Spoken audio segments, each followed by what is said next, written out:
The Seals in Teal, an SJ Sharks discussion channel with your host, Lars Young. Hey Sharks fans, somewhat big news. Interim head coach Bob Bugner has publicly said that the Sharks are looking to add another top 6 forward. If so, who would you like to see on Team Teal next year that is affordable? Comment below, and let's discuss. The Sharks will have about $15 million in cap space this offseason, but only 2 major re-signings will need to happen. That would be Joe Thornton and Kevin LeBanc. Cheap options, easily under the $4 to $5 million range. That will leave us with about $10 million in cap space. Now, here are 3 upcoming free agents who I think would be a great addition for the Sharks and could fit in. Erik Haula, Mikael Granlund, Alex Galchenyuk, and Ryan Nugent-Hopkins. Let's begin. Number 1, Mikael Granlund. Granlund is currently with the Predators, but is about to become an unrestricted free agent. He is a really good winger, with the right center. And when he has decent talent around him, he can perform well. He is 28 years of age, and may want a bit of a pay raise this offseason. Now let's look at his stats. Now let's start off 4 seasons ago. 2016-2017, when he was with the Minnesota Wild, he had 26 goals, 43 assists, 69 points. Basically, a 70-point winger. Pretty good. 2017-2018, he did have a small dip, but only by 2 points. He had 21 goals, 46 assists, and had 67 points. Not bad. Now, 2018-2019, he played 63 games for them. He had 15 goals, 34 assists, 49 points. And then he was traded to Nashville, where he played in 16 games and only had 1 goal, 4 assists, 5 points. Currently, for the 2019-2020 season, he's played in 63 games and only has had 17 goals, 13 assists for 30 points. So Granlund has dipped in production from a few seasons ago where he was at his highest at 69 points total. I think with the right center, he can perform. With the right talent, with the right goal scorers around him, he could fit with the Sharks, and we definitely have some goal scorers. Meier, Hertl, Couture, Kane. If the Sharks give him a suitable offer of $4 to $5 million, which he may or may not take, it might not be a bad deal for the Sharks. However, I think he needs a reliable center, so that's the real question. Number 2, Erik Haula. Now here's a cheaper option for the Sharks that could pay a huge dividend to the team. Haula, the former Vegas Golden Knight, Hurricane, and now with the Panthers, could be a great option for the Sharks. He is a center and winger, which is great. He's versatile. That's what you like on your team, versatile players. Let's check out his stats. Haula is 29 years of age. Highest point production was with the Vegas Golden Knights, their very first season in team history. He scored 29 goals, had 26 assists, 55 points. He then dipped due to an injury, and then when he was with Carolina for the 2019-2020 season, he only had 12 goals, 10 assists, 22 points. And now with Florida, only 2 assists. So he has dipped in production, but when he was with Vegas and had the right wingers, he was good. First of all, when he was in Vegas, he had James Neal and David Perron as his wingers. Great wingers right there.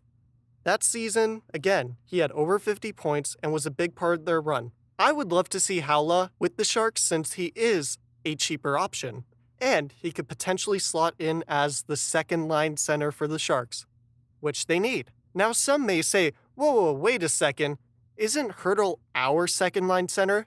The answer is yes. However, for the Sharks to have a really killer line, they need to reunite the Meier, Hertl, Couture line back together. In 2018-2019, when those 3 were together, they went off. They were just one of those unstoppable lines. Very similar to the Scheifele, Wheeler, Connor line in Winnipeg. Those lines can carry your team on a bad night. Now, if you slot in Haula as the second-line center, you have him paired with Kane and LeBanc. Pretty good. Number 3, Alex Galchenyuk.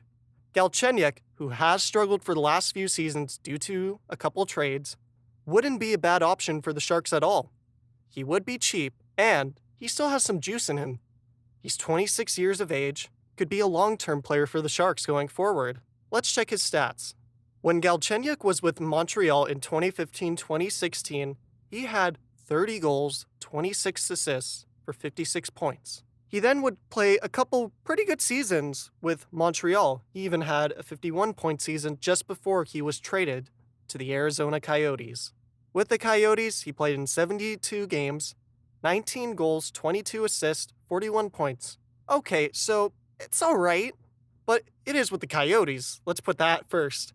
He was traded to Pittsburgh then, where he only had 5 goals, 12 assists, 17 points. Ooh, that's not looking really good, especially when you have talent like Sidney Crosby and Evgeny Malkin. Then again, they were injured, so he never got to truly experience the play with them. Last but not least, he was traded to the Minnesota Wild, where he had 3 goals, 4 assists in 14 games. So right there may be some unconfidence in him, but if he's given a real chance with the Sharks and they show, hey, we want you to be a part of this team going forward, I think it could boost his morale again. And that's what you need. He still has a lot of juice, and I really think with the right winger and the right talent, also, he can play center, left wing, and right wing. He's versatile, cheap option, still has a lot in him. It would not be a bad gamble for Doug Wilson at all. Another option, the fourth one I mentioned, Ryan Nugent-Hopkins. A center, but probably won't fit under the cap. He is a wild card. Again, he would be a fantastic second-line center for the Sharks. He played behind McDavid, so I think he could be great, and that's what you need when you have a top 6. You need 2 really good centers. And again, it would unite the Hurdle, Couture, Meyer line, and he could play with Kane and LeBanc. Good wingers, and he could still have production. Now, some may criticize his play from being a first overall pick, but the last 2 seasons, his point productions have gone through the roof for him. He had 28 goals, and with Draisaitl, he was going off. He was really improving. I don't have his stats, but he could be a good option. But is he worth the money? Keep in mind, all the players I listed above are players who could fit in with the Sharks, being a cheaper option that could pay a huge dividend for the team going forward. All are in their mid to late 20s and would be great to have around. I truly believe for the Sharks to be a legitimate playoff contender and cup contender going forward, they need to add another center. There are not many available out there, but if you have a player in mind the Sharks could go for, please comment and let's discuss. Alright, Sharks fans, I hope we see in the near future one of those players I mentioned above on Team Teal. Thanks again for tuning in. If you like what you hear, please like and subscribe, and more content will be on the way. This is the Seals and Teal, an SJ Sharks discussion channel with your host, Lars Yonk. Thanks again.